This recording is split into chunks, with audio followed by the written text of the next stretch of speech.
هل يمكن أن تتحول أزقة صنعاء القديمة، تلك التي لطالما احتضنت عبق التاريخ وسكون الزمن، إلى مسرح لقضية أرغبت الجميع في حارة الفليحية، واحدة من أقدم الأحياء في المدينة؟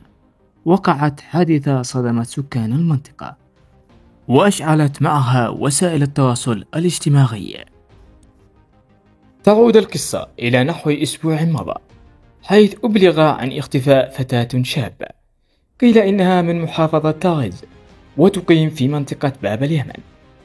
ظلت الأخبار متداولة عن اختفائها دون أي أثر، إلى أن حدث ما لم يكن في الحسبان.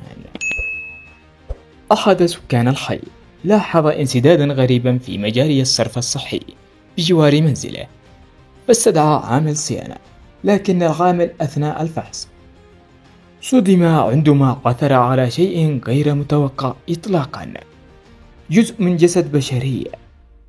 تم إبلاغ الجهات الأمنية على الفور، وهنا بدأ التحقيق. عبر مراجعة كاميرات المراقبة ومتابعة تحركات بعض المشتبه بهم، تم التوصل إلى شاب يسكن في الحي نفسه، وبعد القبض عليه اعترف خلال التحقيق بأنه استدرج الفتاة إلى منزله، وهناك حدث ما أدى إلى وفاتها، والأسباب لم تكشف بعد. قام بتجزئة جثة الفتاة وتوزيعه في عدة مواقع مهجورة، منها بستان الفليحية وبستان الجوزة وبستان العلمي. رغم تداول شائعات عن مقتل أكثر من فتاة، أكدت بعض المصادر الرسمية إن الضحية واحدة فقط.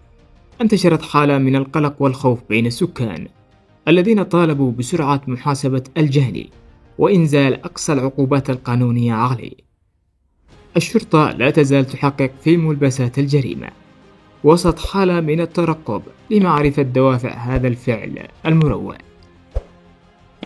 يذكر إن هذا المجرم كان بالسجن المركزي سابقا بسبب الأعمال الخبيثة التي يرتكبها في حق نفسه كالتحشيش وغيره، وقد تم الإفراج عنه منذ الأشهر القليلة الماضية.